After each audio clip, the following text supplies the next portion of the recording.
All right, y'all. Sorry, I'm eating and scraping rice out of my bowl in this podcast, That but is so loud. It's just the rice. disrespectful. Yeah, just scraping is like so loud.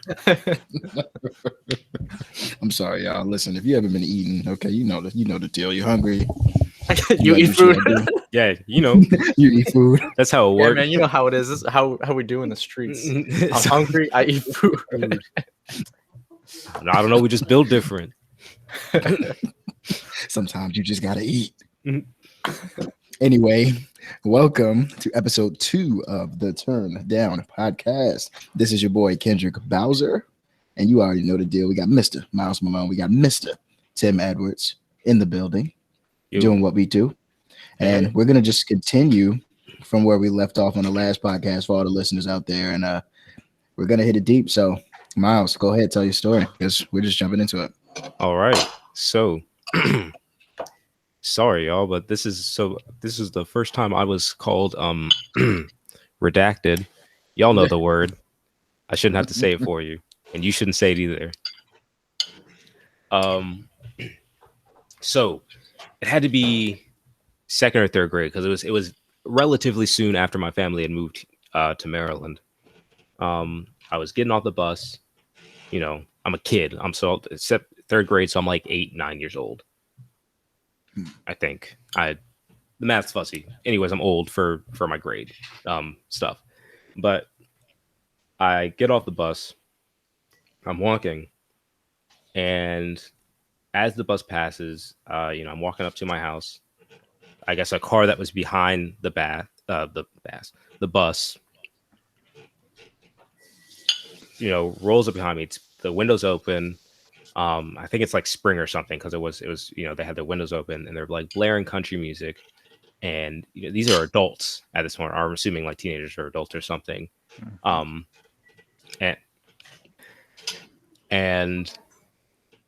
they yell out, "Oh, you fucking nigger!" Like just screaming. Mind you, I'm a child, Jeez. like 8 years old. So like that was like the first time that I really was ever called that word. And for me, like being 8 years old, I didn't even really like know what that word meant. This is before my parents had gotten the chance to educate me on this. Have that talk with you. Yeah. And like that's the thing. And unfortunately, for a lot of Black people, especially Black people that grow up outside of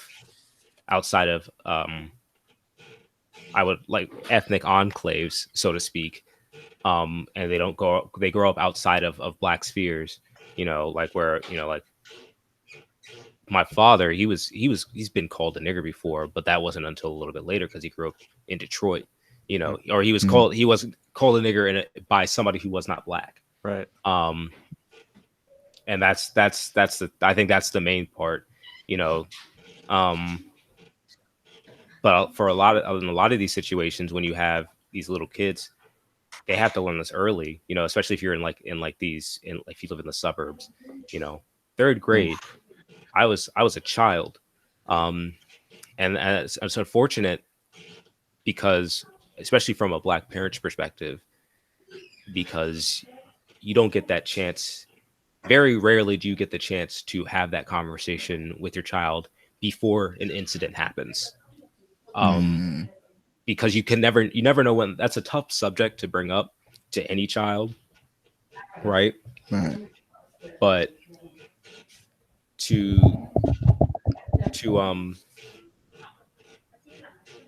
you always are sitting there waiting, kind of trying to figure out, like, oh shit, when do I talk to this about my child? Because it's something that they're going to need to face. But you also don't want to raise your child in fear of other people.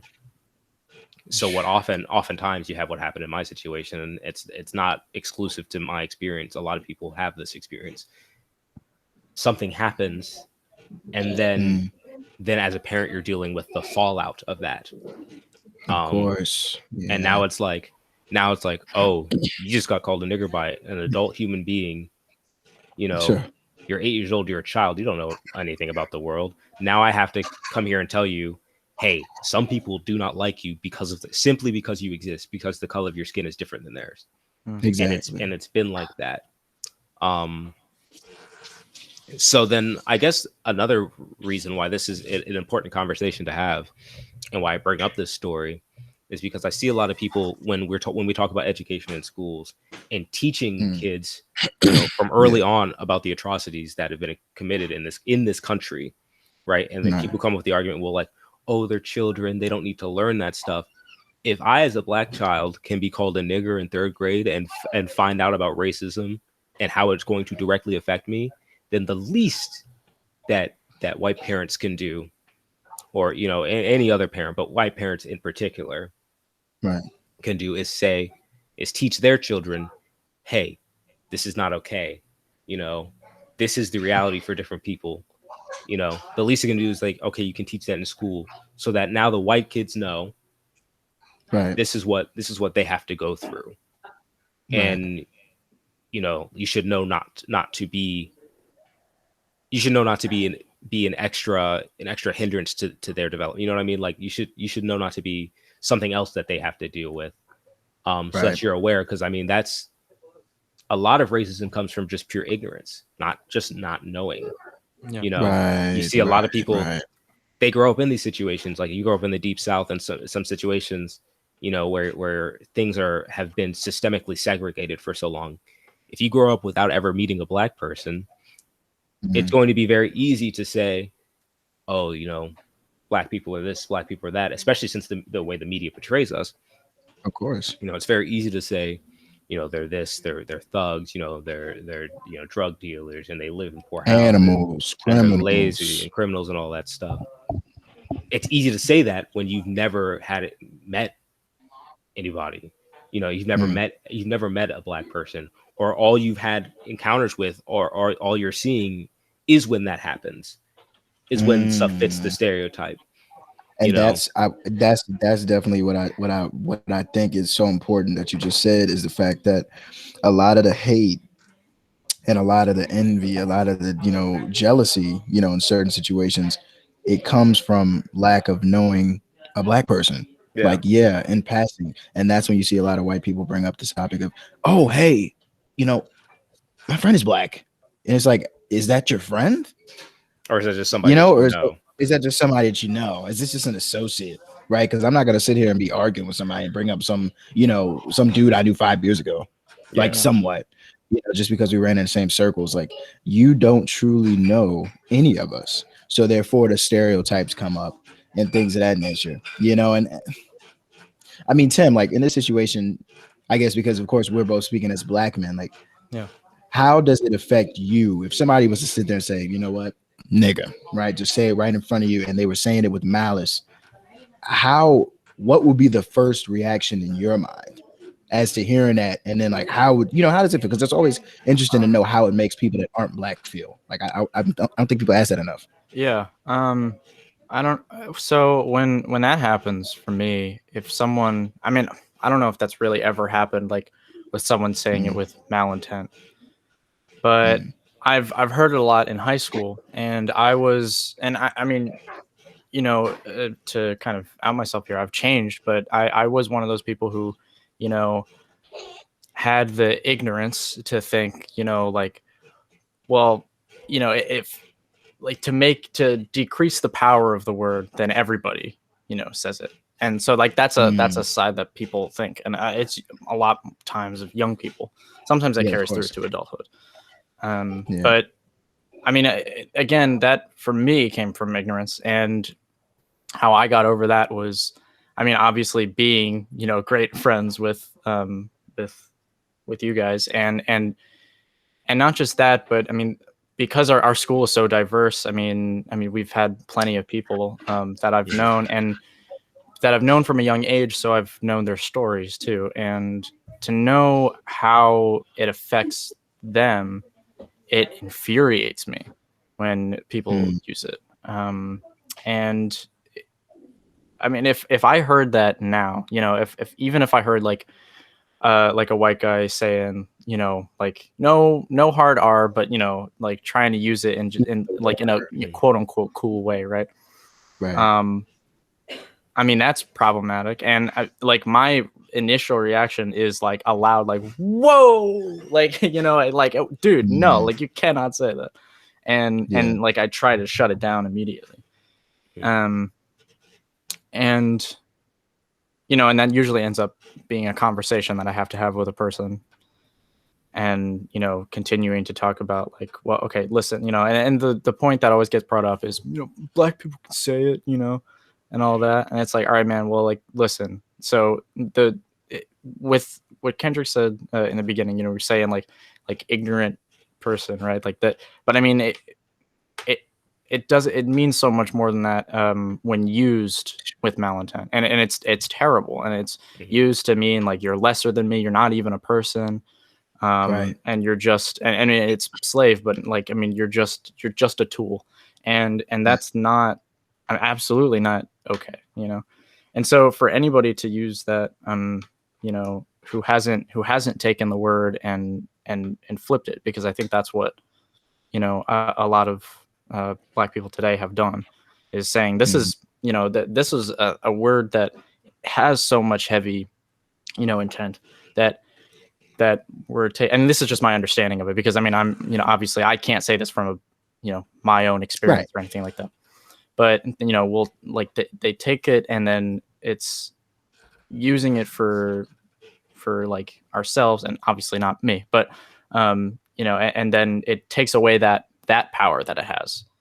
But when it's used by someone else, that's like the power's back, you know. And I feel like any kind of use in that sense from a person who isn't black has malintent without you meaning for it, but that word itself has that. Right. And I mean, yeah, I think it's, I mean, honestly, because I feel like when we were growing up, like you guys didn't, I don't think you guys said it as much, you know? And like, I definitely think I said it a little bit. Probably, yeah. I mean, definitely now a lot. No, and like, I mean, you know, like whatever. I'm cool. What do we consider growing up? What do we consider growing up? Like high school or like middle school and before? Because middle school and before. I mean, like middle school before, and a little bit throughout high school too. I mean, during high school, of course, that's when it started being used a lot, and and even now, sometimes, like honestly, I mean, I don't think I've ever told you guys this, but honestly, sometimes like it surprises me, like when you guys say it, and it shouldn't, you know, it shouldn't surprise me, but I think it's because I have such an aversion to it. Like I know that I, you know, shouldn't say it. And things like that. Not just like I can't say it and I want to, but like I shouldn't, you know. And because I know the power. You feel the way that I would feel if you said cracker. If you said cracker, I'd be like, yeah, like Tim. I definitely, you know, I definitely say. Sometimes I say honky.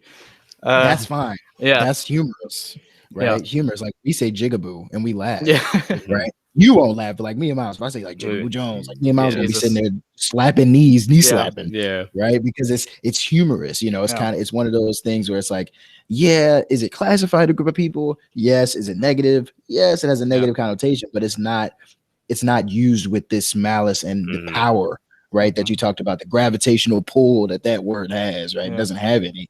But if you would go out and say cracker, I'm gonna be like, Tim.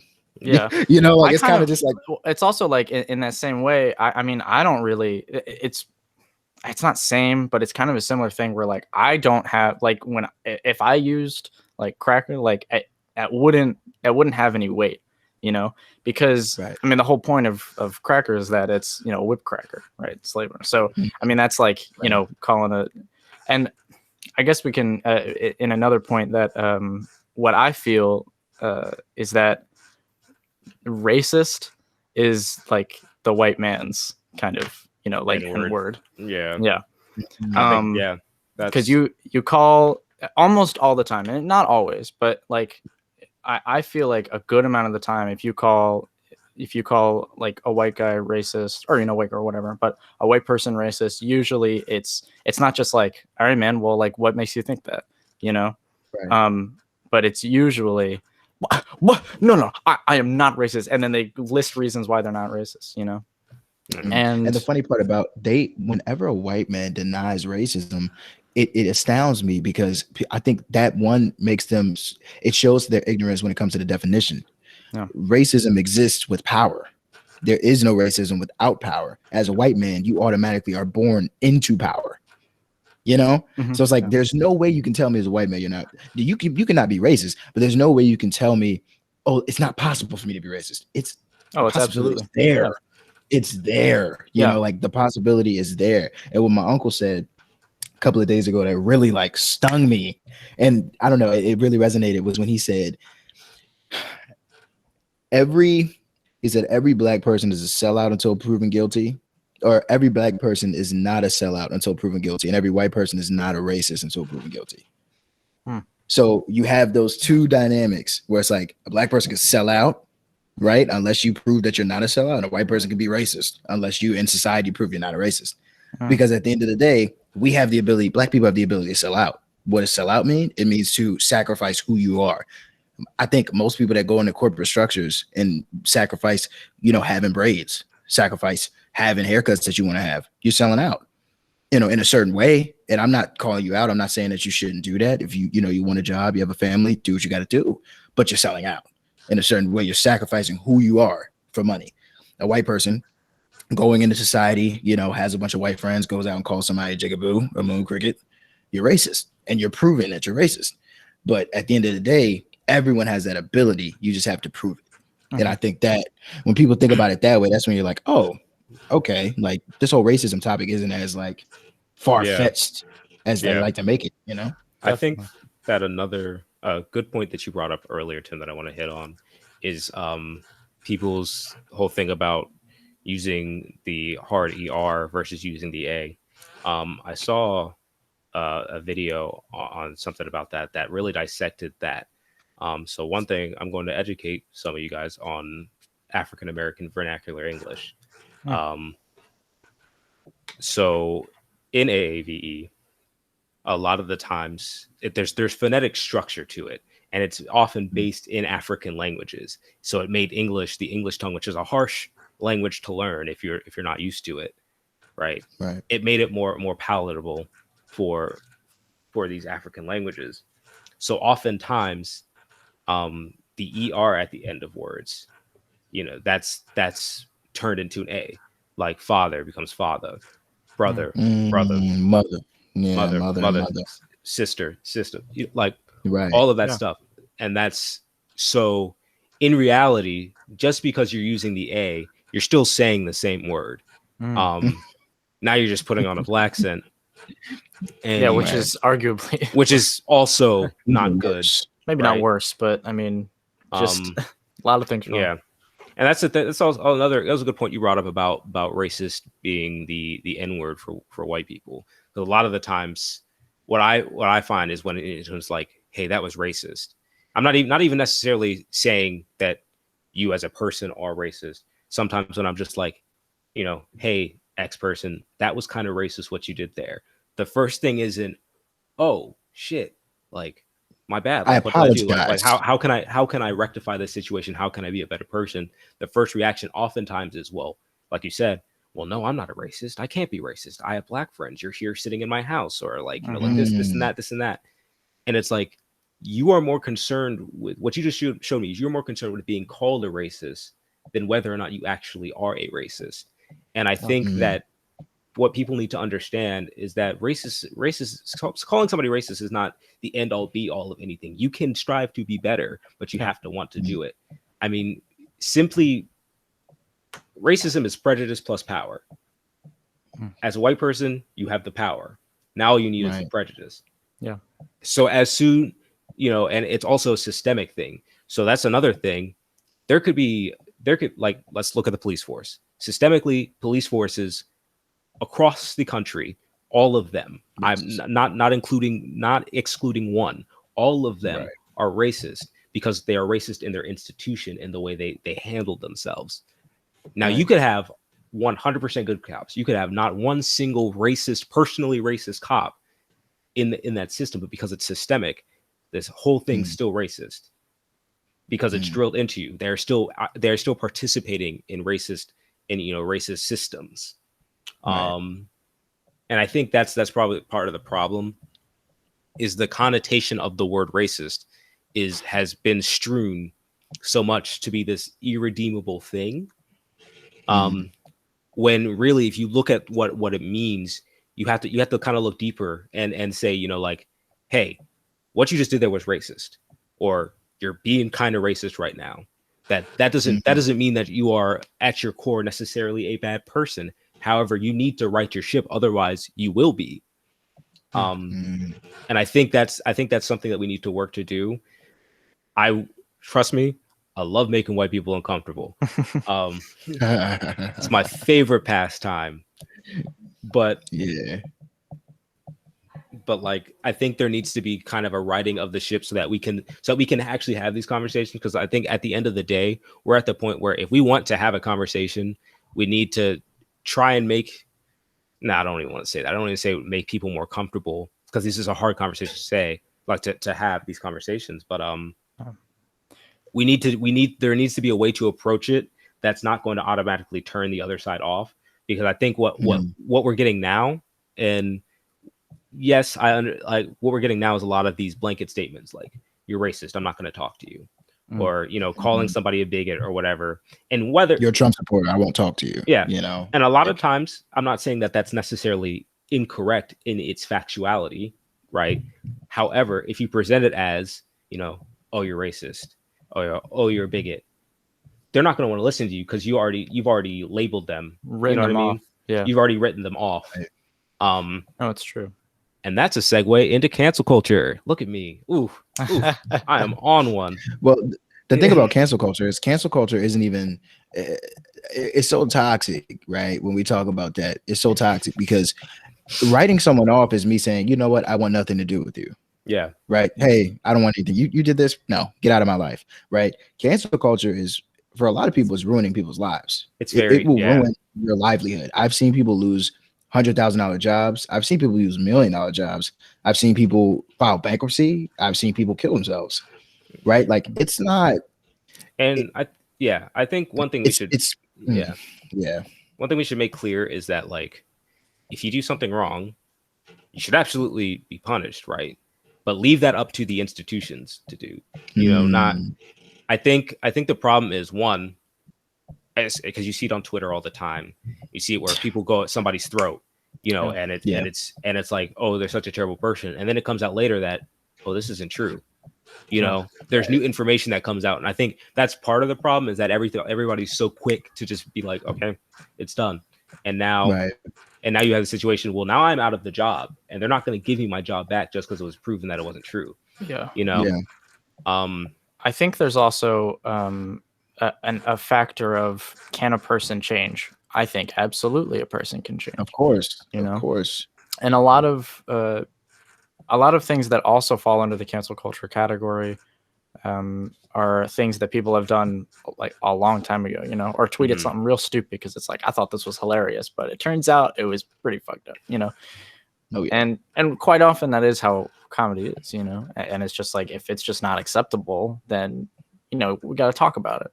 Yeah. But I feel like we do skip a lot of steps and go, I don't think that person should have a job anymore. Yeah. Which is kind of weird, I mean, I think you personally can be like, I don't really want to like buy their stuff for like a little while, but I think but at that same time, we also, there's that caveat, right? Is a person should change if it is something wrong, right? Yeah. And I think a problem, and this is a similar thing with how we were talking about racism, is that a person can change and after being informed, but they have to get to that point of being informed, right? Yeah. Because you can't just say like, hey man, that was racist, and then it's like, I don't talk to you anymore. A lot of people, either a person will say, hey man, that was racist, and like you're a terrible person, or it'll be, hey man, that was racist. It's like, dude, I'm not racist, fuck you, and then I'm gonna walk away, and then you might actually become racist. And I think that's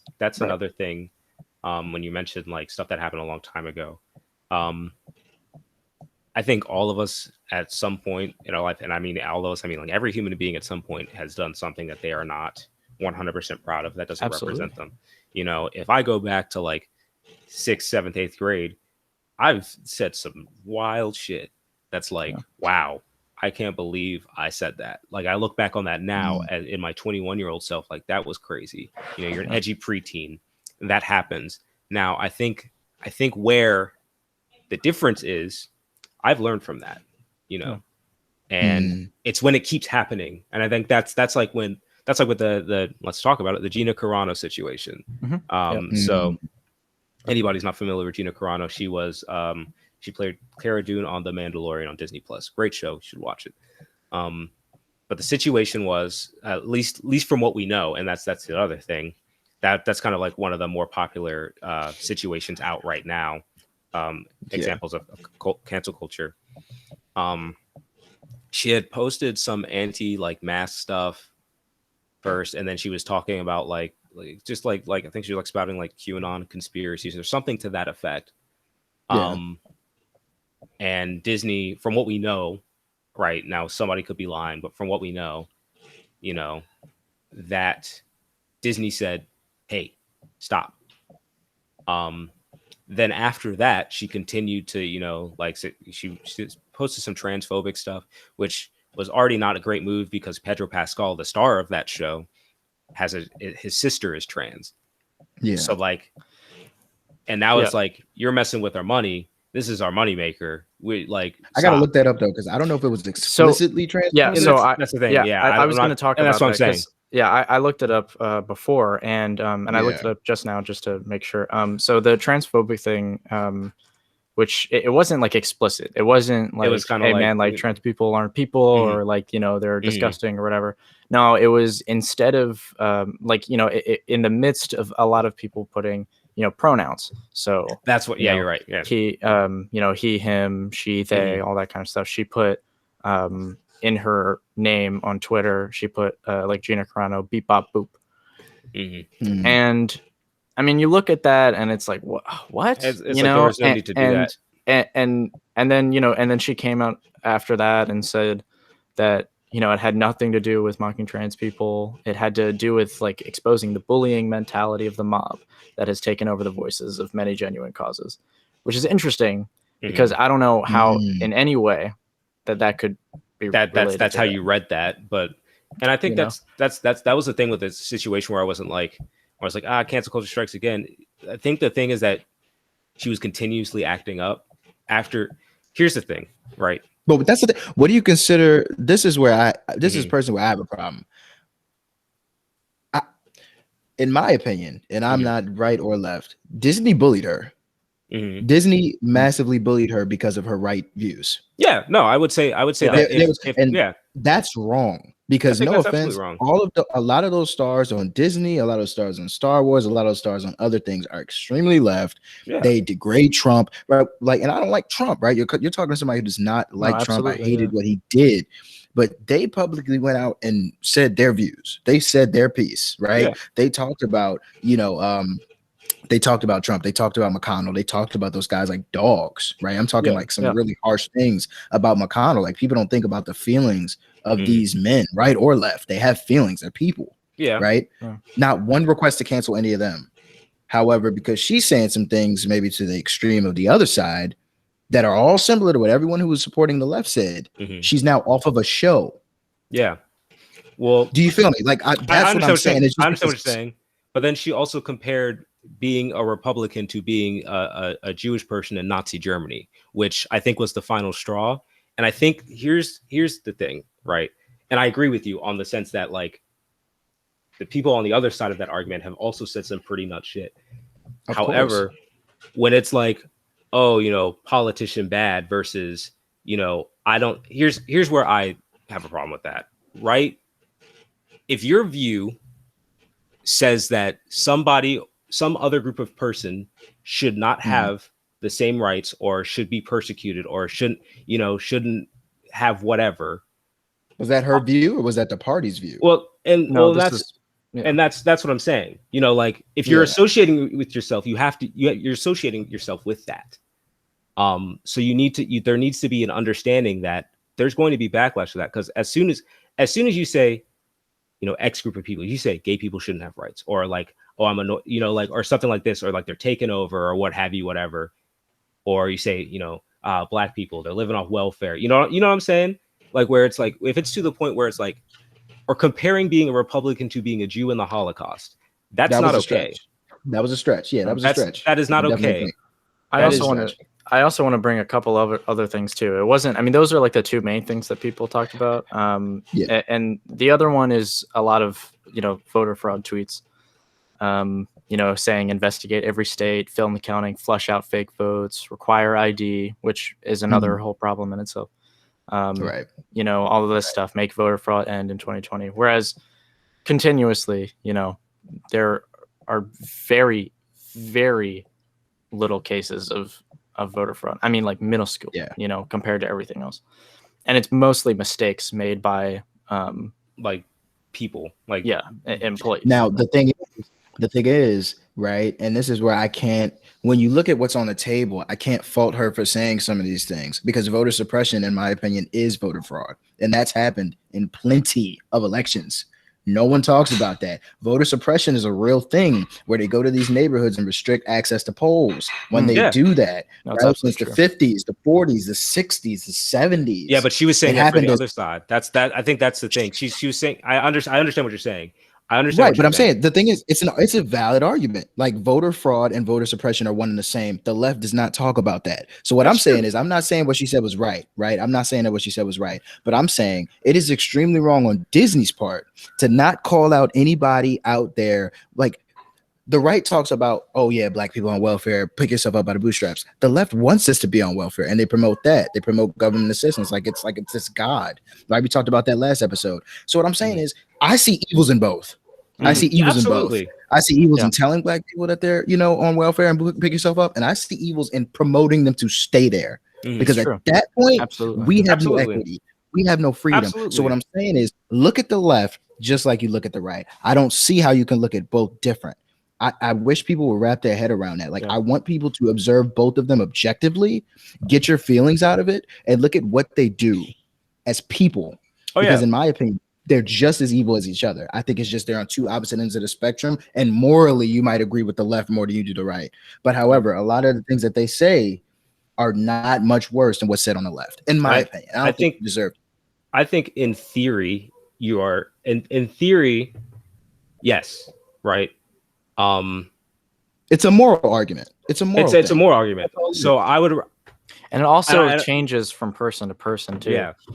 Exactly. And I think the hardest point about this, and that's what I said before, is that it's not just left and right, which is the hardest part about talking about all this, because those are the biggest sides, it's left and right, but it's a spectrum, and everybody has different opinions, and everyone's got something that is an ignorant opinion, or and things like that, or like, I mean, you can meet very many Republicans who do have socially pretty liberal ideas, and I think the thing that I was getting at was that, like, one, you're right. Two wings of the same bird. Yeah. In their policies, in the way, not even really in their policies. You look at what President Biden's been doing. That's not okay. Yeah. Like, we asked for stimulus. Like, we're gonna talk about that. We're gonna talk about that. We need the stimulus to say we haven't got it. We're continuously bombing these countries in the Middle East, and we're not taking care of what we need here. Right. Oh yeah. So I agree with you on that. Where in terms of like the parties, both of them are evils. There are evils in the parties, I think. But then it becomes the moral argument where, okay, what idealistically, what do I agree with more? And I do find myself agreeing more with the left, because I do like the idea of helping people. Now, on what topics? What topics? And what topics are we talking? And that's what I'm saying. That's a big thing. Yeah. That's not to say, hey, I want you to, I'm going to give you welfare so you can stay on it. It's like, I want to give you welfare so you can help yourself, so you can build, so you can get out of welfare. I don't think. That's like, I was looking at a video of Tupac said something. There is no reason why people should be hitting the lottery for $360 million and we have people starving. There is enough money in circulation in this world. We should not have. Jeff Bezos shouldn't be on track to be a trillionaire. Yeah. When his own employees can't pay their rent. They have no health care. There are Amazon employees out there with no health care, with no benefits. And they're working 45-hour weeks. So I mean, and I think that's the idealism is what is, I think, where it kind of comes down to. And I don't think should ever align yourself with a party. I think that's the problem. No. Because you can even just look at the personnel in each party. Like everybody's so different. Your AOCs and your Bernie Sanders aren't the same as your Bidens, and No, And absolutely. they're not your saving grace either. Stop saying that's they're also saving true. They're grace. also not your saving grace because unfortunately because of the two-party system, that's not how it works. Like No. those aren't going to be the people that are going to be in power. They don't have enough numbers to actually do anything. If an AOC becomes president, my business instantly loses like 30 or 40% of its potential growth automatically. So I think She wants to change the infrastructure of the entrepreneurship mindset, which I think is trash, right? So like and if you're not an entrepreneur and if you're not somebody that understands how taxes work, how deductions work, right, how write-offs are, understands like the fact that business owners do own this. If you're somebody that says a landlord it's not a job. Do you own a property? Have you ever gone in and fixed things? Have you ever gone in and paid an HVAC bill? Have you ever gone in and replaced utilities? Have you ever gone in and fixed the pipes to PPC? And have you seen those bills? Right? Yeah, the landlord might not be in there cutting it up himself, but he's doing it. So whoever thinks there are people that have these far left, far right mindsets, and it's sick because it pits us against each other. So when one extreme gets in office and when one extreme is not a lame duck, the whole infrastructure of the country will change. And it caused things like 08. It causes things like the Great Depression, right? When you have a change of parties and a lot of billionaires that have their hands in politicians' pockets. And they have to, because they have to get their vote across. They have to get their opinion out there. And that's what's sick. We got to get rid of the two-party system. We got to get rid of that. But we can't go to cancel culture and say, hey, because you don't align with me morally, absolutely, your job is gone. That's sick. I don't like it, man. I don't like it either. But I think that the thing about that situation that was always kind of like, all right, like I don't agree with them firing her, right? No. But also, if I'm thinking from the perspective of, okay, let me think from the perspective of an employee, right? Right. If I'm doing something, no matter how much I believe in it, right? I have, and my boss keeps telling me, hey, stop doing that. Yeah. Right. Because it's also there. I have two options. I either say, all right, I'm getting out of here. They don't agree with me, which fair enough. She went to Ben Shapiro and she's getting her own movie now. Great for her. Right? Yeah, but that movie ain't gonna be nothing like a Star Wars production. Right? She's not gonna have Disney money ever again. No. Or I shut up and put up because I'm making Disney money. If I'm thinking from a self-preservation perspective right now, if I'm making Disney money and all I have to do is not spout my views, and I have a family to feed, and I'm making Disney money, this is what I do. I'm an actor, which if you're making Disney money, you've made it to the top. You're gonna want to stay there. Right. I don't think that quite makes sense from a self-preservation respect. But guess what that is? Guess what that is? What you just said. That's selling out. That's true, but then you also you see what I'm saying? Yeah, I absolutely agree with that. That is selling out. But also, if I'm making Disney money, what do I care about selling out? If I have, if I can feed my family, I don't have to worry about anything forever. What do I care about selling out? You know what I mean? Because I think we get into this whole thing about selling out or whatever, and it's like, oh, you're selling out. What if I was going to use my Disney money to help bring other people up? Okay. And and in order to get to that place, I had to shuck and jive for just a little bit. You're black. But you understand that.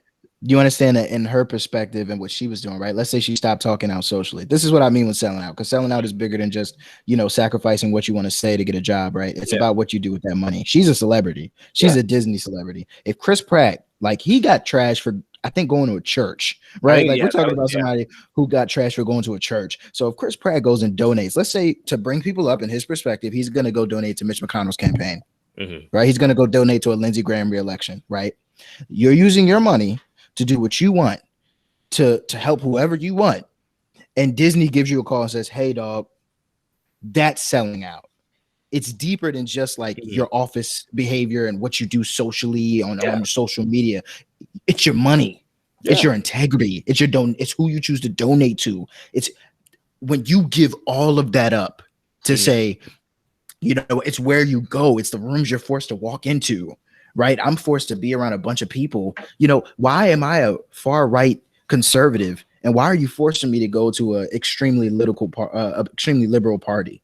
I'm not forced to be here because of my job, because of the money you're paying me.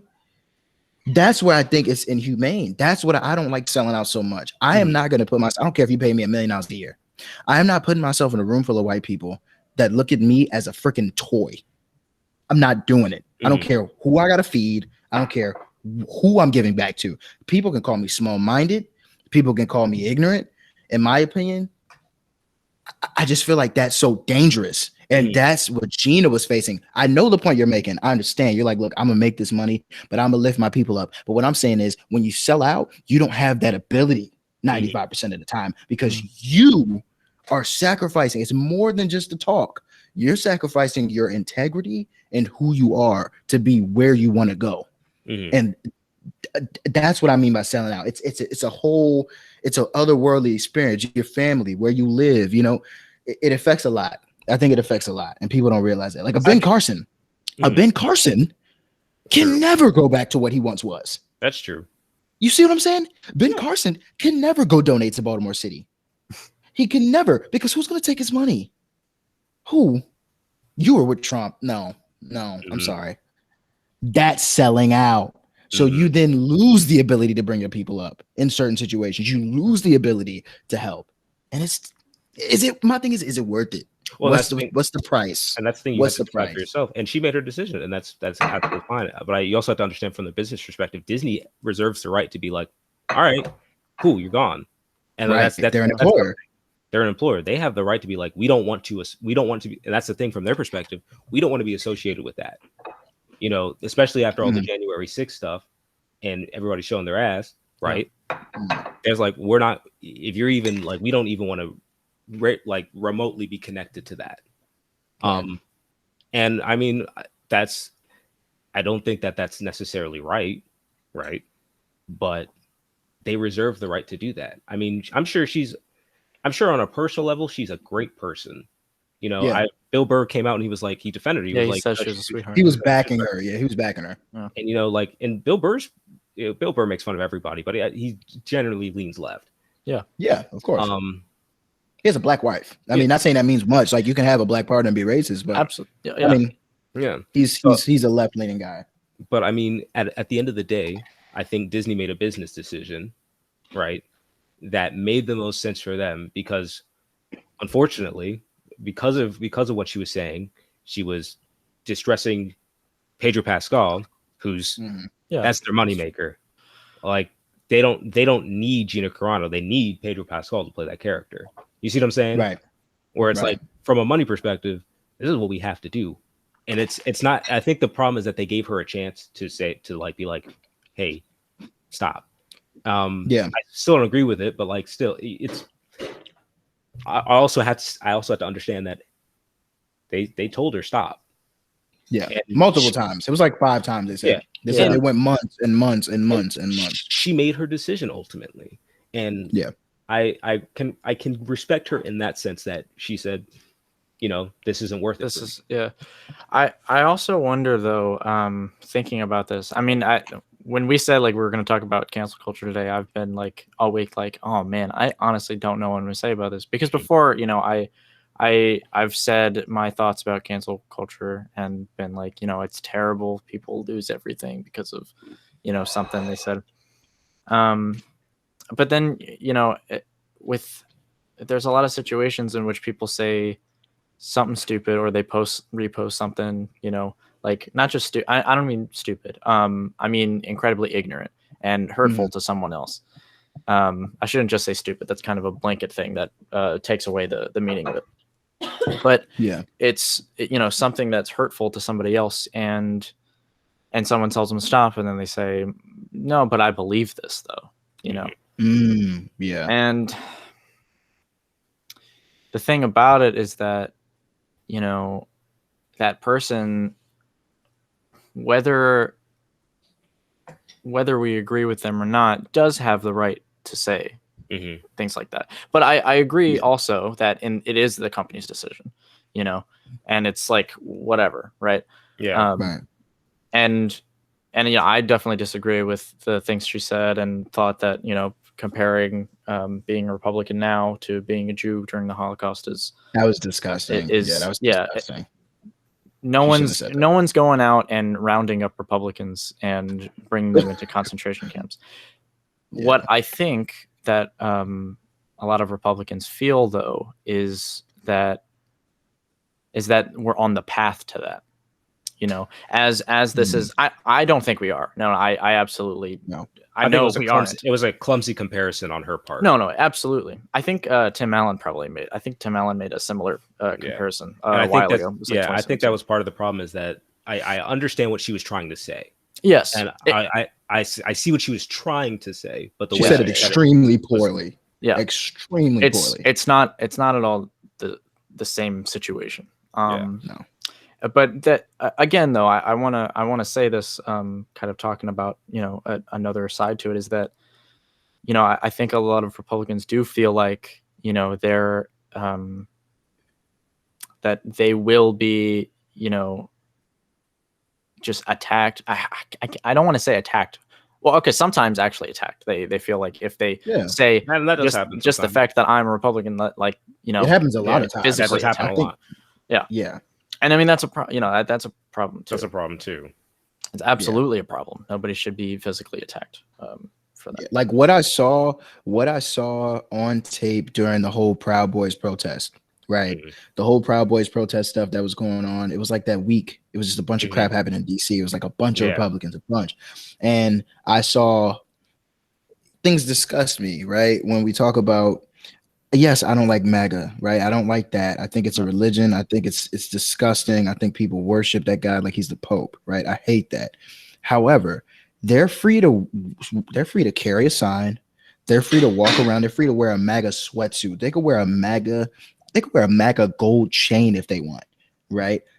We have no right to infringe on their right to protest. None. So when I go out and people are retweeting, right? And of course, I was, you know, am I guilty of looking at some of them and making fun of them and being like, yo, this is, of course, I do it all the time. Like, I don't like those people. That's the thing, is that you also have the right to say, like, dude, come on, like, what are you thinking? Blah, blah, blah, blah. But at that same, you know, I mean, they have that right too. And it's, don't touch them. Don't touch them. No, that's the thing. Is don't that physically harm them. If a white supremacist, like, you know, pushed you and tried to start something, there you go. That's already, I mean, that's a start of a fight, right? And I mean, that's them infringing on you and all these things and whatever. You start it and someone ends it. And I mean, but I feel like it's often allowed to those of the far right.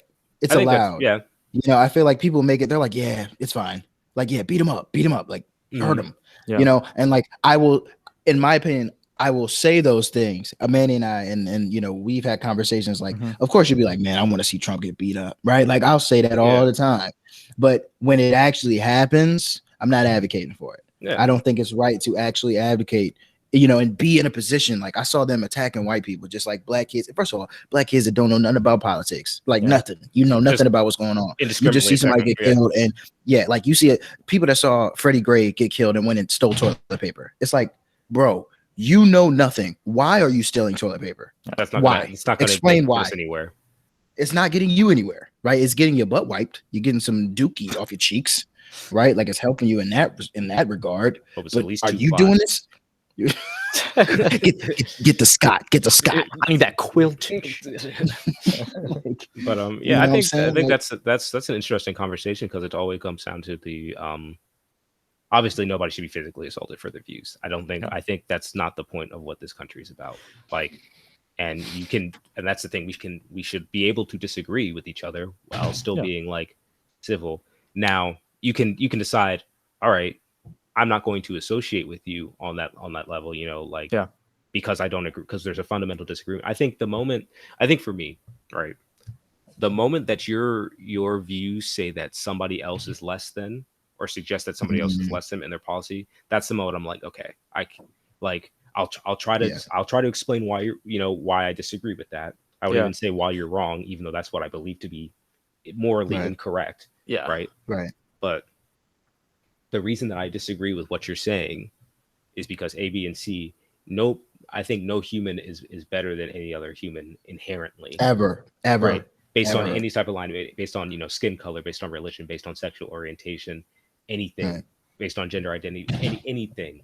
Yeah. So the moment that your views say that you are better or that somebody else is less than, that's when I'm like, no.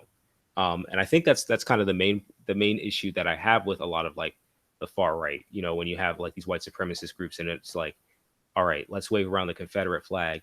Yeah, freedom of speech, but also like that's a flag that, you know what I'm saying? Like if you wouldn't, So you wouldn't, so doing that is also so that's and that's a tricky line that is extremely thin, right? Because it's free speech, but it's also hate, right? yeah. It's hate speech. And So that's then that's a problem too, is that maybe we have to really, really, make that distinction between like hate speech and things that are symbols of hate, which the Confederate flag and Confederate statues, Extreme like that, symbol which of hate. also like Confederate statues, and this is just like a point that I want to put out there. This is just my belief, is that Confederate statues, first of all, were not put up during the Confederacy. They were put up way after. Put up in like is an idolization of the Confederacy. To scare black people. 1900s. Yeah. In fact, I don't feel like anybody who like fought a war or like did anything to kill other people really deserves like a statue, Why does Robert E. Lee have a statue? Yeah, I mean, why would Robert E. Lee have a statue? Yeah, memorials are people who died, and whatever it is that they died for a cause. There are plenty of memorials, and I think that's different than a statue to one person. That's glorifying somebody. Yeah, and it's. I mean, I honestly don't even feel like George Washington. First of all, George Washington wouldn't want one, but I don't even feel like George Washington. No, and I think that's deserve one. That's where we get into that whole thing. Even Abraham Lincoln. Yeah, I don't think. Of like To me, what's the difference? What's the difference between Andrew Jackson and El Chapo? What's the difference? That's true. What's the difference? No. What's the difference? One sold drugs, one sold people. What's the difference? And I think what is the difference? That's where you get into the whole thing of like of cancel culture in terms of history. That's true. That's another facet of cancel culture where we're like, I think we need to work on looking at things in context. However, still acknowledging these things happen, right? Yeah. People always talk about, well, George Washington freed his slaves at the end. He still had slaves. Yeah. Abraham Lincoln, he signed the Emancipation Proclamation. Yeah, but it wasn't to preserve the Union. Yeah, he didn't plan on doing that. Slaves. It wasn't for the it wasn't like because like, oh man, I'm going to do this. He wasn't planning on doing that before the Civil War. Yeah. But then people, and like back to like I guess today when people weigh these, I guess where does it become like, because people always say this thing, freedom of speech, it does not mean freedom from consequences. Freedom of speech means that the government cannot persecute you for what you say. Right. That's an interesting point. Yeah. However, but there's consequence. There are still consequences. So then you get back into the gene front. Like a business can say, well, what you just said. Now here's where it gets into the thin line of, is this discrimination or is this, or you know what I mean? Yeah, because I mean, I think I was just thinking about this and you saying that, like, what is the difference? And this is kind of a genuine question, but what is the difference between, like in terms of consequence, what is the difference between a white man like calling a black man, the N-word, and a person on Twitter like retweeting, I don't know, that being Republican is the same as being a Jew in the Holocaust. We go through exactly the same things as the Jews did. And to me, there is no difference. I don't honestly feel like there's we know, like we absolutely know that a white man calling a black man the N-word is wrong, right? Right. But I think it's because this is kind of a new situation, and the situation that we're in now, it's modern times. So the situation that we're in right now is that Republican people of the Republican Party feel that they are targeted, or feel like there's this heavy weight, and that if I even show an ounce of conservatism, someone will absolutely hate me and call me out and like attack me and call me ignorant and racist and all these things, and like, and not just like ignorant racist, but like a bigot and a terrible person. Whereas and certainly not always the case. But like when we have I'm sort of going on a tangent. I can't do that. But I just feel like it's a problem of now, right? Yeah. And that's why it's so prominent, you know. And with tweeting and things like that, or like what you say in an interview and all that, and people say stupid things, and they, again, sorry, not stupid, I have to always backtrack on that, but people say ignorant things a lot. And and where do we draw that line, right? And I think we talked about a little bit of saying, hey, listen, like this is why like that was ignorant, and I want you to realize why. And I think we all need to come to a point where we say, okay, why? You know, and I think that has to go both ways. I think that has to go in the same way where if you think a person is racist, you know, if they say something where you're like, that was legitimately racist, you know, instead of just going, this is what I believe, is instead of just going, okay, dude, I'm just like, I can't talk to you anymore, because I understand that. I absolutely understand that like red hot feeling that you feel. It's just like, I cannot talk to you. But but thinking about it, and when you sit there and they say something that you believe is completely immoral, you say, why? Why would you think, like, why would you think that? And you have to just sit back and listen, you know. And that's absolutely the hardest thing, and something that we need to be teaching to young people is empathy. And that always goes both ways, you know. And to understand a person's situation, and you can't understand a person's situation fully, but you can come close when they explain, you know. And I mean, I think that's the best thing for everybody, is saying, okay, why would you do that, you know? Yeah, the main problem with that, you know, is when you have so many people, especially racist people, right? And it's not only them, right? I think it's also extremely liberal people. I think it's people that call themselves, you know, for the people, right? It's everybody. Yeah. If you were raised in an environment where that was just explicitly shown, that's all it is. In the echo chamber. Yeah. I live in the Mississippi Delta. Yeah. I live in the Mississippi Delta, right? Where the wizards of the KKK are ravaging. Yeah. No, that's definitely not. This is my area. Yeah. It's not an excuse. However, how am I supposed to explain why I'm racist when my granddad and my great granddad and my great great granddad are racist? All I was taught is black people are bad. Like that's it. Like, that's normal. Just like we're taught to say bless you when you sneeze, right? Like that's normal. This is the norm. So that's what's so sick about the racism, and that's what's so sick to me about cancel culture, because it's like, I'm not going to hear a brother speak who's from the Mississippi Delta or who is in the KKK, who has lineage in the KKK, and say, you know what, you deserve to be canceled. No, I'm going to say, you know what, you need to take yourself, plop yourself in Seattle, plop yourself in LA, plop yourself in an area for about a year or two, and just live by yourself. Don't bring anybody's with you. Live by yourself. And we'll see if you still have those same views when you don't just live by yourself. Interact with people. Interact with people that are different. Right. I think that's like where a lot of people. That's what from a lot of people what I've heard is, there are people like in high school who are more conservative, who as they get older, go into college and stuff. A lot of the times they become more liberal. You see this a lot. Liberal in the sense, I'm using conservative and liberal loosely, but it's often just because of interaction with people that don't look like you, who don't think like you. You get out of your echo chamber, because like you said, if I grew up in the Mississippi Delta, you know, with, you know, my daddy was a you know, a grand wizard, and so was his dad, and his dad before them. Right. You know, and all my family and all my friends, everybody that I know is thinking like that. And this goes on the opposite end of the spectrum too. Yeah. You're never going to get it. You're never going to have any views that are different than that until you go out and meet new people.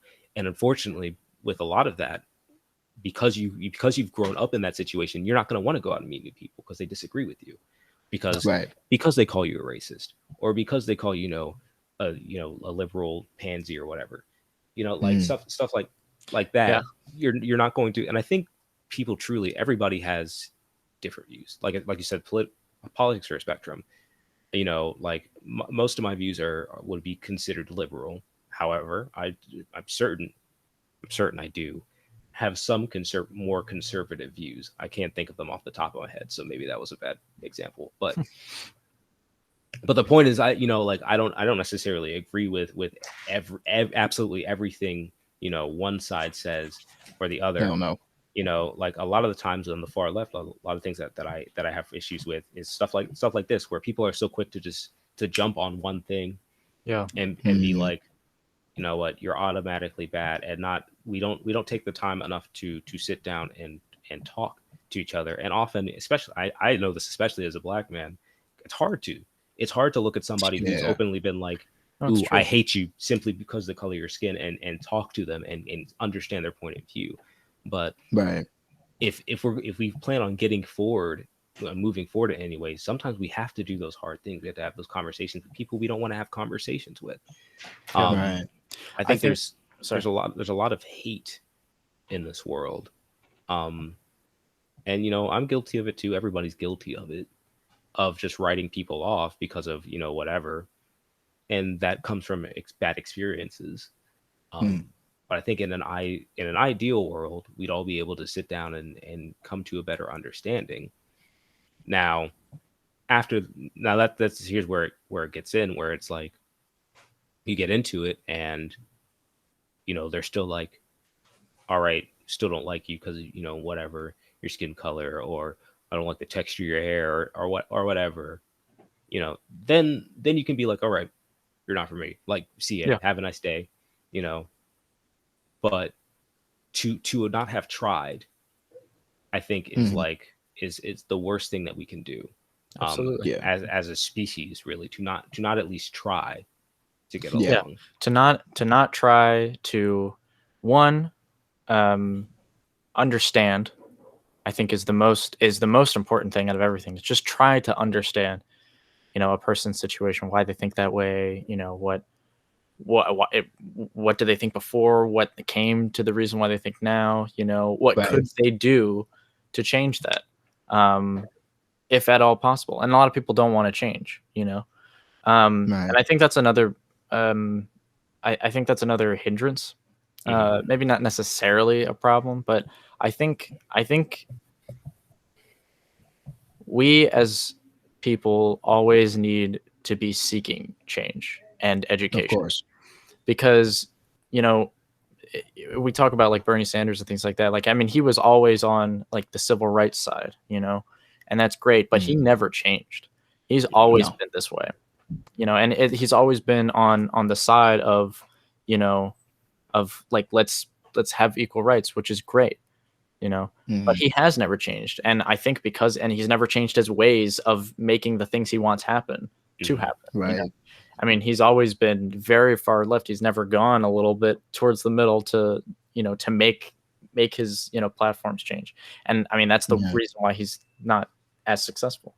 And I think that's just a problem, you know. And a lot of people will say things like, you know, oh, they're so old, you know, like they grew up in the different generation. Like, I You're mean, archaic. You're yeah. Yeah. archaic.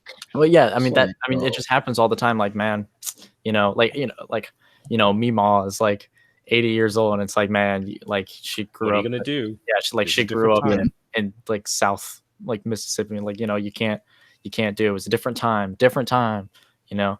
Yeah. And yes, but we certainly have the ability to change Oh and yeah. to seek out other Everybody. people, and to seek out other people's ideals, and to want, you know, and to want to know. And I think it goes on both sides, but we have to really try and and continuously try to learn and educate ourselves and change the way we think. Um, Yeah. you And know, people got to realize it's like a lot of the things that people go through that we say, oh yeah, you know, you're a homophobic person, and oh yeah, this and that. It's like, yeah, did they say something that was homophobic? Of course. But do you not realize there are a lot of people that go out and say these homophobic things, but if you took the time to sit there and talk to them and actually dig deep as to why they said it, you'd find out that they were gay themselves. You would uncover that. there's a lot Like of at the end of the day, you're gay, and you genuinely hate what it does to you. You hate what it does to your family, and your environment at home. And you know, you hate what would happen if you told your dad. You hate what would happen if you told your mom. Yeah.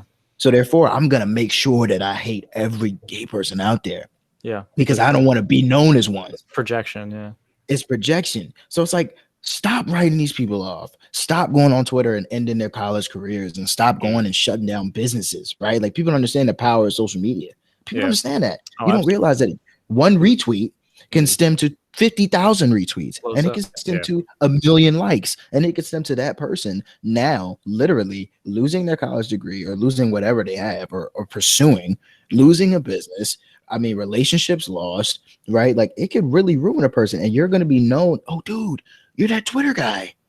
You're that guy that went out. You're that guy that went out and said N-word 10 years ago when you were 16. Oh man, I can't So, sell you so this then car. I have a You question then know? regarding that. At what point do we draw the line and say talk about personal responsibility then with that? It was just a question that came up because, a lot of the times we see like, oh, they were on, Snapchat, calling people niggers last week. At what point do we say, all right, you're an adult, like you knew you should have said that. It's in the situations where it's like, you knew that was wrong because Mhm. the apology is always that was private. It was never meant to get out. Yeah, but still, Like thinking, but at what point is that like, okay, that's personal responsibility. Freedom of speech does not mean freedom from consequences. And at what point is that the consequence of your actions? At what point do we say that? I think that's an interesting. I wouldn't say. I think the only time somebody truly deserves to lose their livelihood is if you've committed a serious criminal offense. I mean, if you've gone out and murdered somebody just for the sake of murdering somebody, if you've gone out and been a pervert, if you've gone out and violated a woman, right? even those Right. actors often have their jobs back too. So then oh no, they always do. Well, That's what I'm saying. They always do. So I think in those situations, your livelihood should be changed. You should be in prison, right? Prison changes a livelihood, or taking away their jobs changes a livelihood. That's when I think it's cemented. There's no negotiating, right? So then you did that. Yeah. Then I have a question. Yeah. Like so in that situation, let's say, 20 early 20 something year old white person, let's say they're in medical school, and it comes out that they go on this rant, I hate black people or whatever, or they're calling people niggers and all this stuff, and they're showing to be actually racist. Do you say, you know what, let them grow, let them learn, and then they don't learn, and they go out, and now they are a detriment to actual black people, because that's a big problem in the medical field, of course of racial bias in medicine, and now they now contribute to that problem because they were allowed to we were just like, okay, let them grow, whatever, because we haven't actually taught them anything, or do you say in that situation, maybe you shouldn't be going into, maybe that's like a situation you're going into, or like a teacher, you don't want racist teachers teaching our children, because then they're going to pass on those values onto the kids.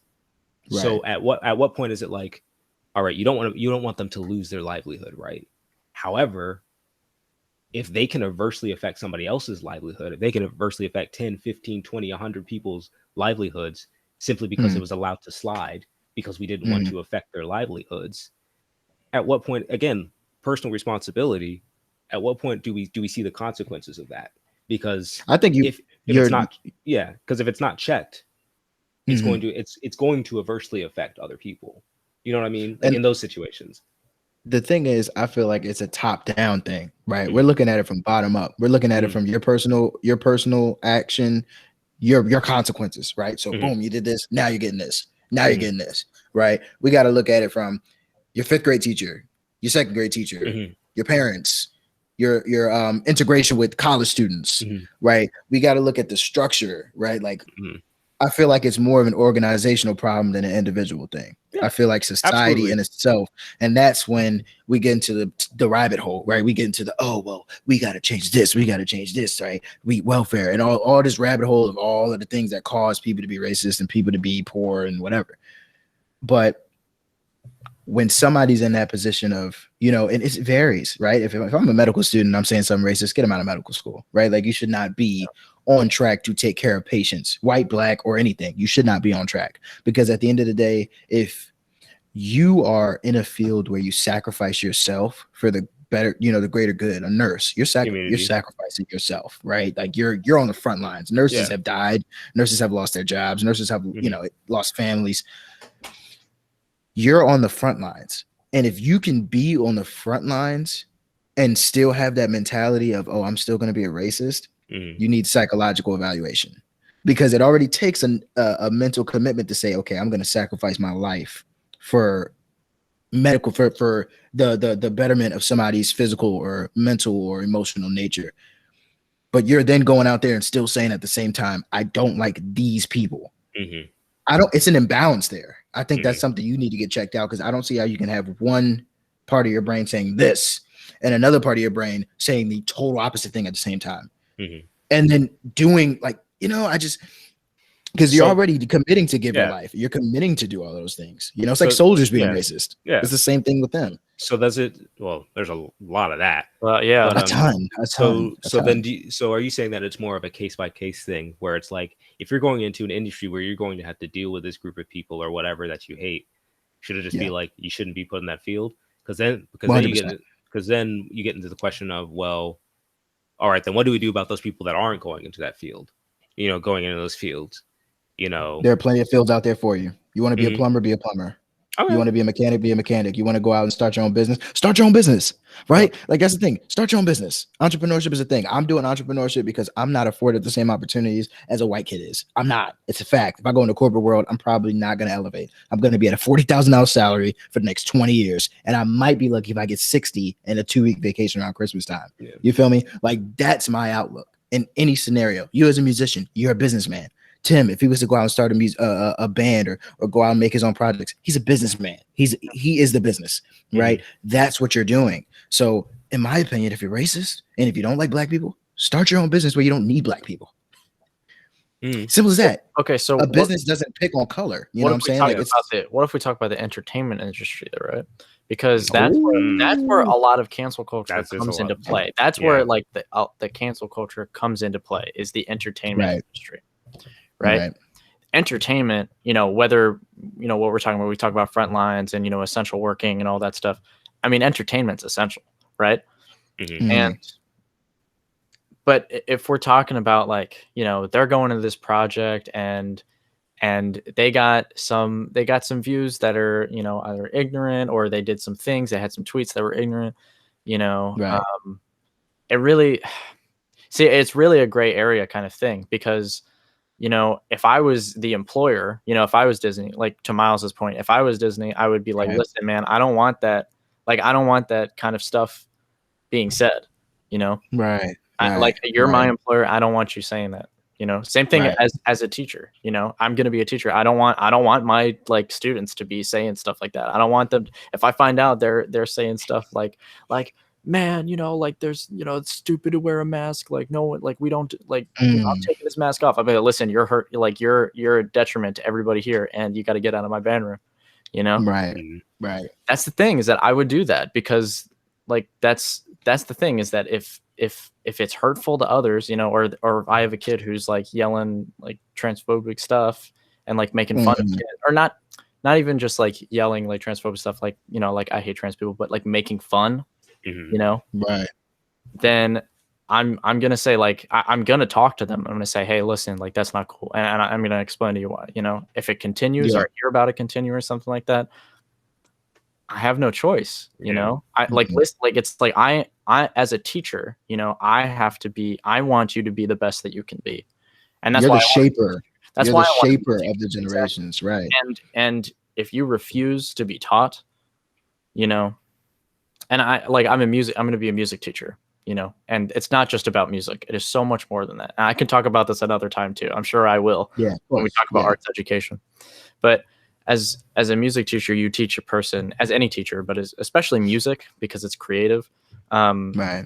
You teach them about being human beings. And if that situation is happening in my classroom, and I'm trying everything I can to teach them, and if it's not going through, then I'm going to have to say, I cannot, like, you're refusing to be taught by me. And you're hurting everybody around you, or you're hurting people around you. And if you guys can't get this done, then I'm going to have to boot you. Like, right.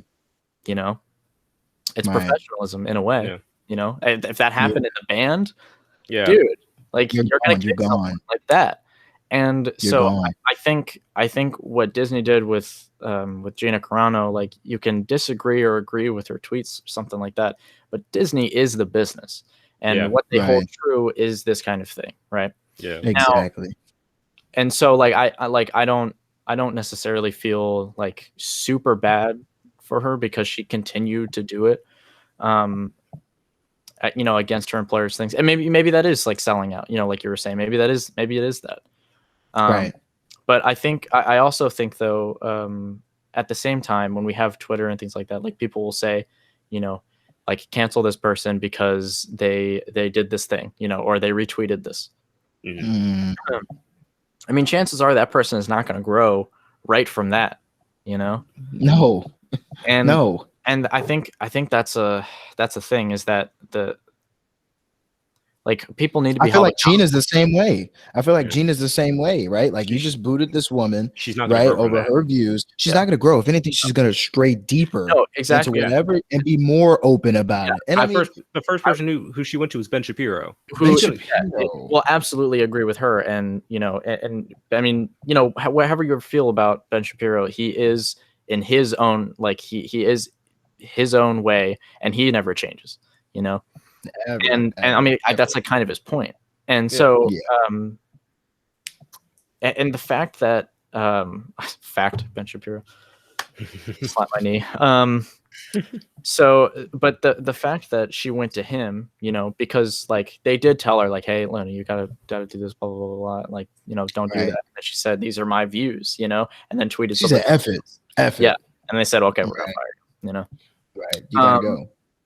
And so, but then she went to him, right? And we talked about talking in your bubble and things like that. And, I think we did a similar thing. I mean, we do a similar thing because we're all very similar, viewpoints. Yeah. I mean, obviously we're having a little bit of disagreement now, but healthy. But no, we're still in the same bubble. No, we're still in the same bubble. No, like, absolutely. If anything, yeah.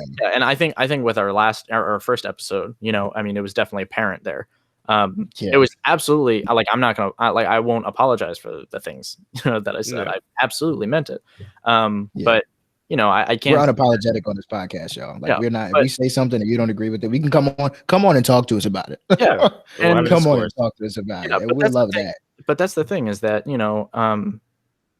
we don't have another side. And we talked about people change and things like that. I was like, more conservative in early high school. I wasn't like all the way. You were like January 6th conservative. Yeah, I was like, no.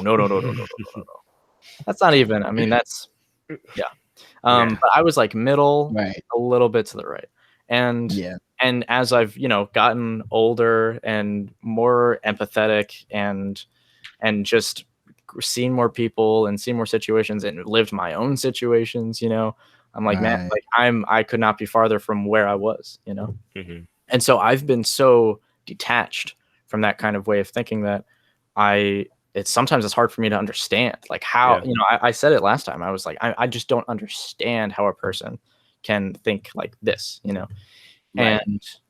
And I mean, and that's because I really don't, like, I can't, it takes it would have to take, that kind of the kind of thing of me just being like super open-minded and talking to a person, or not just completely listening to a person, and talking with them, but communicating.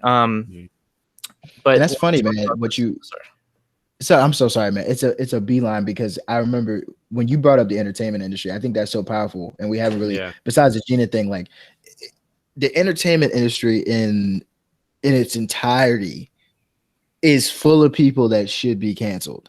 If we're going off of the cancel culture, and that's where you get into the discussion of, I feel like people don't cancel those. They cancel those that go against what they believe, but they don't cancel those that are aligned with their viewpoints. So then I have a question, actually, because based off of this, who do you think? Because I've noticed a pattern. So like for example, James Charles gets canceled every other week. It seems like nowadays, right? Yeah. But in the end of the day, he always comes back. Oh. So then you question the actual effectiveness of cancel culture, right? And to be fair, sometimes it's been proven that like what people were saying about him, now not all the time, because a lot of those times they were definitely in the wrong, but a few times recently it's been like, oh man, James Charles did this or said this, and it was like, no, that's not what happened at all. And that's just that just speaks more to the fact that people are quick to jump onto things before actually figuring out the facts. But like he keeps coming back regardless, Yeah. But I think about Yeah. somebody like Daniel Caesar, right? Oh, Daniel Caesar drops Freudian. Everybody's loving it. He's up next. Like Daniel Caesar ruined. Oh, yeah, keep talking. It was just, he had the industry in the palm of his hand at that point. He had nowhere to go but up. And he then owned it. He owned it. And then it was, what was her name? Instagram model, yes, Jules. I think that was her name. Somebody.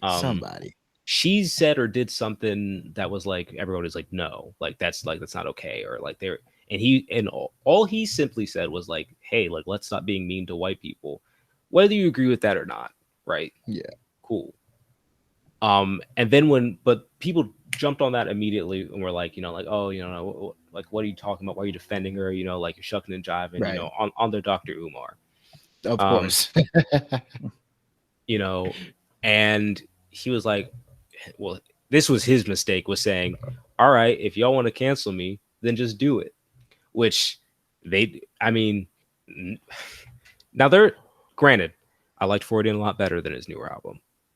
However, there was a few good tracks on that album that I was like, all right. Look at the first week sales. But man, and that's the thing, nobody talks about Daniel Caesar anymore. Mm-hmm. Like, you know what I mean? Now, granted, more people have entered the space, right? Like you got Giveon, who everybody's, on it. Personally, I don't like Giveon at all. I don't see the music. Like, I think he's getting overhyped, but you have more people in the space. There's more people in that space now, but to replace him. But the thing is, they wouldn't have got that. They filled that space because of this. They found a replacement. When I say he had it in his hand, he had everything. Daniel Caesar, senior year of high school. Are you crazy? Do you know how big Daniel Caesar was? So that infaming when he came on with that when you heard Freudian drop and the joint was Sid? Yeah. Are you kidding me? Daniel Caesar dropped one of the best albums I've ever heard in my life. Sonically. I'm not saying it went together beautifully, but it sounded amazing. Yeah. So this is a brother. It can happen to anybody. And that's it can happen to anybody. Here's the point that I'm making. You don't know. Nobody hears Daniel Caesar anymore. He's not back. But he's gone. Here James Charles comes up every week and he's canceled every week. Jeffree Star canceled every week. It's the color of their skin, man. And that's another thing. But then you look at like another good example from recently was Doja Cat, where people, and that was oh god. That was the thing. That was the thing about like how like we got to dedicate an episode to media. We got to dedicate a couple episodes to media. But keep going, because god. Because like that, what was that? She was like apparently she was allegedly in racist chat rooms, and then she made a song that was making fun of like the phrase "didn't do nothing," which is used to denigrate. The term is used to denigrate victims of police brutality, black victims of police brutality. Yeah. But then it came out that that's not actually what was happening, and then now I think she's back on. So then, or you look at the Johnny Depp Amber Heard situation. Now that's another big one, where from and again, we don't know the entire situation, but from what I understand about the situation, he's not the actual abuser in that situation. He is the abused. He's the abused. Yet he lost that role in what is it, Fantastic Beast? Yeah, completely lost. He lost his role. Amber Heard is still going to be an Aquaman too, right? No, she just got kicked. She actually got kicked. All right, just got kicked last week. Yeah, I think she's gone. See, I think that's good, but that's something that we something that we talked about where it's an offense for the longest. Yeah, and for the longest easier time, thing to. It was like, dude, like we find this information. People are so quick to jump onto things that they don't actually listen to they don't actually do their own research and look into the actual story. Right. And then luckily for some people like Doja Cat, she was able to bring herself back. But for some because she made a song with Sweetie and it was in a club and it was hip hop inspired and it was talking about black men in the video, even though she's come out and say I would never ever date a black man, right? That's You know what I'm saying? Like it's you see what are you doing to get yourself back? Yeah. Right. And I respect Daniel because listen, I think Daniel was just like, look, this is it. This is what I said. I'm done. I'm not gonna try to win you guys over. I'm not gonna play that cater to you guys and shuck and jive. He didn't shuck and jive. Y'all called him a shuck and jive, he didn't do it. But Doja Cat, who has multiple times said things about black men and laughed at them and treated them as toys, says all of this, but because she made a song with Sweetie and was all whatever, West Side, this, that, she's back. Right.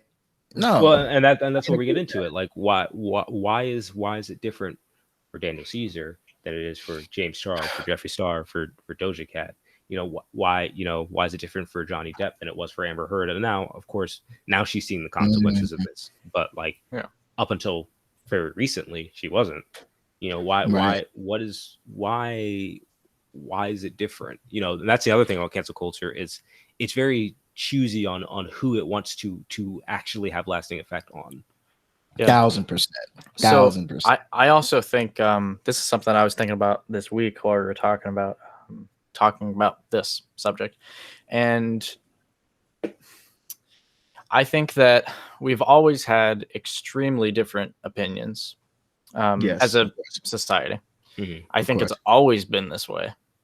Mm-hmm. But because the internet is the way it is now, and because social media is so prominent, we're seeing a lot more people's opinions and a lot more different opinions, and it's so easy to find them like that, and especially because it's the internet, people are a little bit more callous than they actually would be in real life. Mm-hmm. Which is unfortunate, which is why I've been talking about it like all week, just in sections. I think Miles has heard me say this like 50 times. But it takes like discipline for me not to look at comment sections. Yeah. And I think I honestly think that's what everybody should do. I mean, that's my thing. It's like you see just one post about vaccines or something like that, and for some reason I want to press comment so bad, just to make myself angry, And so, and I've been better about not doing that, and I'm much happier, let me tell you. Of course. But so here's the thing too, is that I think that because social media is more often used by younger people, and not every young person is leans more left. I mean, that's not true. But I think a good amount, I feel like the majority is, because majority is cities and and things like that. And so we're also seeing that more people are a little bit more liberal because there's actually more people in those situations, right? Because you have the middle states where everyone, and it's people people like farmers, who don't interact with people as much, and they're hard workers, but they don't interact with people as much. They don't interact with people in the cities. So all they see on the news from people in cities is like the bad shit, because that's what's on the news. And that's what sells. Right. Yeah. So, but the way that social media is that more young people are on it, and more young people generally are a little bit more liberal. So I think this is just my theory. This is just, what I'm thinking is that more conservative people, especially young conservative people, and really anybody on social media will feel outnumbered, because they probably are. Of course. I think most likely they are outnumbered on social media, especially from those who post. And I think that's why, I think that is the reason why it feels like conservatives are the ones that always get, that have the effects and are getting canceled and things like that, or people with conservative views or things like that. I mean, it's certainly not always like that. A lot of cancel is sexual assault. Which you deserve. That's been recently. Which you deserve. I think so too. Stuff like that. That's but it has been put out with people that it's moved to disagreeing with somebody, and a lot of people disagree with that on social media, because a lot of people on social media disagree with that. So then I guess the question then is like, do you think that there are certain situations where where these things can be helpful, where cancel culture can be helpful, like what you said with sexual assault and all that stuff? Or do you think that because it's so volatile and dangerous, and that it often catches a lot of people in its wake that maybe don't necessarily deserve to be canceled, that it's like we should find a better way of dealing with the actual serious offenders? Because that's absolutely what I think. Yeah. It's just I look at it like the prison, act of man. that. Yeah.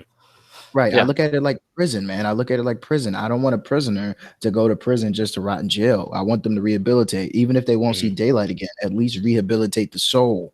So you go in one way, you go in doing something, you go into religious people, a sinner, right? You go in evil, and you rehabilitate, you rebuild, you break down who you are, right? You go to the core and find out, listen, this is why I did what I did. Yeah. And you say, okay, I'm doing hard time. Let's not just sit in a cage and eat mashed potatoes and go out and lift weights all day. Let's read books. Let's educate. Let's have classes in prisons. Let's teach them a trade. Let's at least allow them to live the rest of their days in that cold cell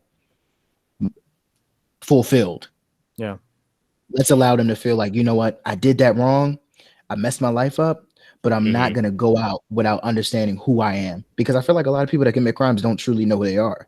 I feel like they just do it. You have impulses. Maybe you have a mental disability in some situations, right? Like it's a wide range of why you do what you do. But go to jail and figure that out. Don't just send them in jail and get stock money and you know, play them TV and not have programs in place for these people. Pay them 8 cents a day to plant mustard greens, right? We talked about that. Like, let's not just do that. Build shares. Give them an ability to rehabilitate. I think once you allow that to be the situation. And then if they do have the chance to go out on the street, guess what? They had the time and lockdown to understand, I can't do this. And this is why I did it. And this is how I'm going to get better. You know, I just feel like that's how you should do it. That's what cancel culture should be. Cancel them for a time, let them rehabilitate, let them get back together, and bring them back into society, reintegrate them and help them. I think that's the best solution. That's the thing, is that I feel like just in practice, the term cancel implies forever. Yeah. You know, you know, it not, of course, not always, but I think that's what it implies. On Twitter, implications of that. On Yeah. Twitter, oh, absolutely. Yeah. It's like this person doesn't deserve anything anymore, you know? Yeah.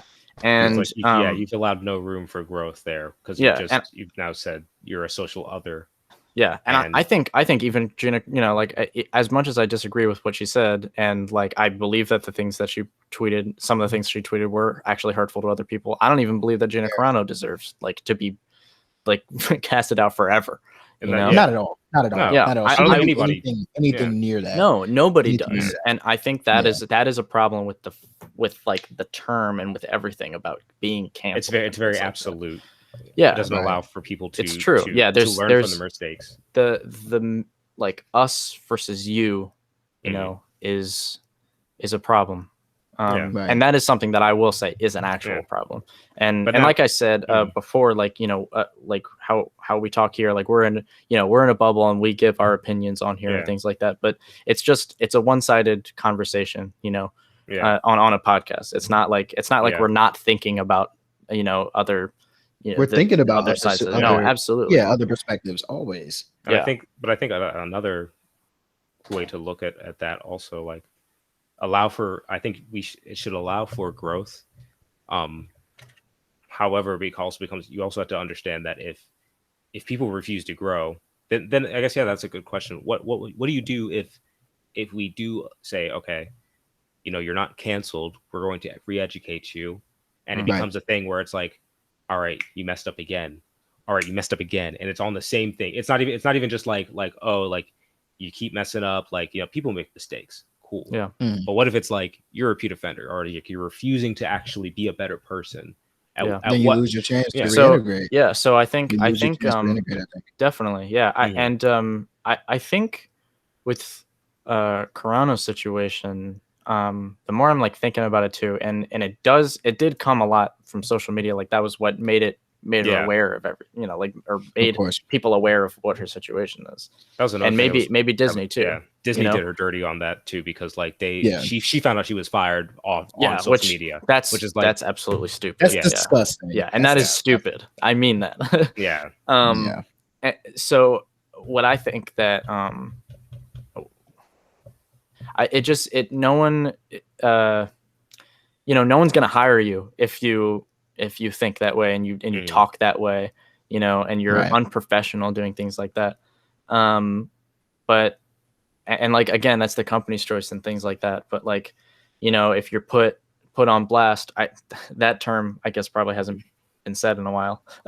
I just realized like I haven't said that in a while. But if you put on blast, and like on social media and you're being canceled, like it's not just your career, people are constantly saying this person's a piece of shit, and like, of course. Maybe sometimes, but I mean, like whatever, but certainly not, nothing is, irreversible. Right. Yeah. No. And I think the problem with it is that it goes into, society's like view of a person, Yeah. Because certainly like, she can play roles. And if people are fine with her doing it, whatever. But like, there's a lot of places that just won't hire you because it's like, listen, man, what you said was like super ignorant. And like, and it's like, it's not even like you said it and then you said, you know what, I realized that was ignorant. Like you said it and you said, no, I meant that. And then you say even more stuff, No, and she's blacklisted. She's blacklisted. You get fired by Disney, you're blacklisted. She's not getting a job in any other Hollywood production. She can work with like more conservative productions, but like she's not gonna. What is that? What is that? Who's seeing that besides conservatives, right? The money's not the same. That's a fact. Like a couple million people versus billions of people worldwide. You lost the opportunity to put yourself on a global scale, and in my opinion, that's so wrong because she did not do anything. She did not say anything explicitly racist at all. It was more so a poorly stated opinion, very poorly stated, and a very poor analogy, and that got her basically her career ended. I mean, she was on Deadpool. Yeah. She was on Deadpool. She was on Deadpool, then The Mandalorian. So she was building. People forget she was an ex-MMA fighter. Yeah. So in my opinion, I feel like I look at her like a John Cena, or like a The Rock. Right? I look at her like The Rock. Right? Like MMA fighters and especially women don't make much. They don't. So she was finally reaching that point where she's like, oh my gosh, like I'm getting checks, right? Like she's not someone who's rich. This isn't Johnny Depp. Johnny Depp's good for life. Johnny Depp does not have to act in another movie. He's fine, right? Leonardo DiCaprio, if he gets canceled tomorrow, he is good for the rest of his life. Gina Carano is not anywhere near there yet. And if anything, she probably wasn't getting the biggest check from Disney to begin with. Yeah. And now, because of something that she said, and because of the fact, in my opinion, I think Disney, they didn't approach it like rehabilitation. I think Disney may have approached it like, look, shut up. Yeah. Like, don't say this, right? Which like, is another we're not going to talk to you, right? Like, and I mean, look, Pascal, like, of course, you have a sister who is trans. You should definitely be offended. However, ask her why she said it, or talk to her about it. But from her perspective, which I truly believe, because I think this is how a lot of conservatives in Hollywood are treated, it was more so like, oh, no, just shut up. Yeah. Like, don't say anything. And if you say something like, hey, Gina, listen, I'm going out on a limb for you. Like, just shut up. Right. Like, please. And it's like, that's not rehabilitation. Like, you're not speaking to me about that's sparking. That's like lighting a fire. And I think you're going to make me want to say it. I think the specific thing about the Disney situation is also a lot of stuff is coming out about Walt Disney. And of course. He was anti-Semitic and all that stuff. And like some racist. He's one of the most racist people of all time. Yeah. But I think that's where they're coming. A part of that was, I don't like using this term, playing devil's advocate. Because it's not actually the devil, but in the sense that from Disney's perspective, it's like we already have people coming off. Those Disney executives, most of them weren't alive when Walt Disney was still alive. No. So I'm sitting here and I have to deal with this flack from, and again, it comes from cancel culture where people are like, oh, Disney, whatever. Now, Disney's a megacorp, so there's arguments about their. Well, the Democratic Party is the one that owns slaves. Yeah. Right. Like I know. There's a lot that goes into there, but you could say the same thing about the Democratic Party and just say, listen, the Democratic Party shouldn't be a thing anymore. But it's just like 12 years a slave. 12 Years a Slave was a story of an abolitionist selling back to a slave owner in the South, right? Yeah. That's what you call an abolitionist. So we understand it's everywhere. But Miles, I get what you're saying. Like, it's so powerful to think like, Walt Disney was extremely racist, and I think the people at Disney now are saying we got to hit a U-turn. Yeah. Like, we cannot have anything associated with the right, which I understand from a historical standpoint them doing that, but from a Gina Carano standpoint, it's disgusting. Yeah. And she lost her career because of it. And it hurts, man. I don't know. I hurt for her because that's not right. Granted, that's not right. Disney doesn't really. That's the thing about it. They don't need to do that because they own so much that like it's kind of one of those situations like Amazon. You can't like live your daily life without consuming something consuming something that Amazon had a hand in or that Disney has a hand in. And that's more of a problem of mega corporations, which is a discussion for another day. Yeah, the monopoly symptom. But what I like about Disney, at least, is that they do put out. I mean, they move money towards content. Yeah, and but it's one of those things like you can't really cancel them because you either financially you can't hurt them. You also no, it's not. I don't think it's possible to cancel Disney because it owns so much. Yeah. Well, listen, you guys got it here, man. I mean, we've stated our opinions, and I mean, I feel like for everyone listening to this podcast, you have to understand canceling is one thing, right? Temporary. However, when you make it permanent, you can ruin lives. You can take lives to a lot of people that have fallen victim to this. And it's just something that you really have to think about. Is it worth it before you go out and make that evaluation? But listen, like always, brothers, I've had so much fun talking with y'all today, man. I feel like this is definitely a good point. Absolutely. Just to wrap it up, man. And next week, we're coming back at you guys with a brand new episode of the TurnDown, man. For all the people that have been following us, we up to like 60-something followers on Instagram. Yeah, man. Like 63, 64 followers, man. That's and then great. we got like 80-some views on a YouTube video. Cool. A lot of love. Follow us so at was it just TurnDown Pod? TurnDown Pod. Yeah, subscribe on the TurnDown Pod YouTube, man. And listen, it's nowhere to go but up, and we're super excited to be doing this, man. So to everybody that's watching, do you think maybe we take a turn, talk about some art stuff next week? Oh yeah, of course. Talk about something a little lighter. Let's talk about some happy things. It's been heavy, which is good. It's stuff we need to talk about. Next week we coming at you with some music content. Content. I'm excited. But to all the TurnDown family, man, thank you. Thank you for streaming. Thank you for listening. And my brothers and my sisters, we will be back at you with a new episode next week. All right, y'all. Tune in, subscribe. Next week. It was great talking to y'all, man. Much love, and we'll see you next week on the TurnDown podcast. Yep. Peace. Thank you guys. See you.